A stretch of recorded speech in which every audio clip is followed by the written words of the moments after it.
ఎవరు ఎంతమందిని నామినేట్ చేయాలి అని నిర్ణయించే హక్కు ఇంటి కెప్టెన్ చేతుల్లో ఉంటుంది. తనుజ నామినేషన్ చేసే పవర్ ఇచ్చే టోకెన్స్ ఉన్నాయి. అందులో కొన్ని ఒక నామినేషన్ పవర్ నామినేట్ చేసే పవర్తో ఉన్నాయి. ఏ టోకెన్ ఎవరికి ఇవ్వాలన్నది పూర్తిగా మీ ఇష్టంపైనే ఆధారపడి ఉంటుంది. గేమ్ విషయానికి వచ్చాకే కాన్ఫిడెన్స్ లూజ్ అవుతుంది. నువ్వు దేంట్లో కన్ఫ్యూజ్ అవ్వలేదు? నేను కన్ఫ్యూజ్ అవ్వలేదు. కన్ఫ్యూజ్ అయ్యావు కాబట్టి వచ్చి బెలూనప్పుడు అది ఫౌల్ గేమ్ అయింది. ఎక్కడో నువ్వు అందరికీ అనుకున్నావు.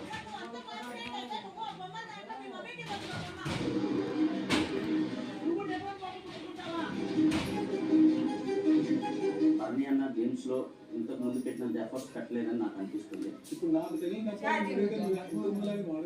అదే అంటున్నా దానికి సమాధానం చెప్పి performance అంటే 360 degrees వస్తుంది మాన్యువల్. అవును manual not only about task. ప్రతి టాస్క్ నాకు సాధ్యమైనంత వరకు నేను 100% ఎఫర్ట్ పెట్టే ఆడుతున్నాను. నాకు అనిపించలేదు అన్న 100% పెట్టే.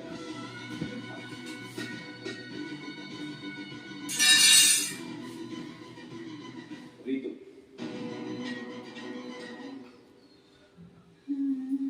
నువ్వు అనడం వల్ల నా తప్పు లేకపోయినా నాదే తప్పు అన్నట్టు పోటీ అవుతుందని నాకు కొంచెం బాధగా ఉంది. బట్ ఎవ్రీ టైం తనకి తప్పు లేదు అని స్టాండ్ తీసుకోవడానికి ట్రై చేస్తే అసలు ఏంటి ట్రై చేశాను. ఈరోజు రాత్రి అది లేదని చచ్చిపోయాను లేదా డిజాస్టర్ జరగగానే ఎల్బీలో వస్తున్నారు. ఆ పాయింట్ మీద నేను నామినేట్ చేస్తాను. కానీ నా కన్ఫ్యూజన్ వల్ల అక్కడ ఎవరికి లాస్ అయితే జరగలేదు కదా. ఏమే కన్ఫ్యూజ్ అయిపోయింది మొత్తం. ఈ వల్ల జరిగిన బ్లండర్ వల్ల ఇద్దరికి క్యాప్టెన్ చంపపోయారు.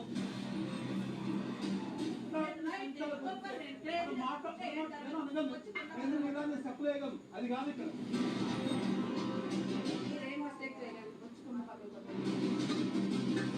మీరు మైండ్ లెస్, నీకు మైండ్ లేదు కాబట్టి నువ్వు కెప్టెన్ అవ్వలేదు.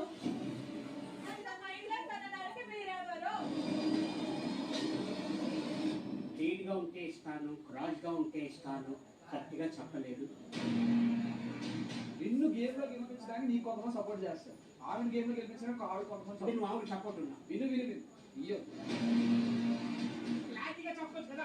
స్ట్రేట్ గా ఉంటే ఇస్తాను. ఇది ఏంటి అలాగంటారా? రెండో ఆల్మోస్ట్ పెట్టి కూర్చుంటారు మీరు ఎదురు చెప్పాలి కదా. నువ్వు అలాగంటారా?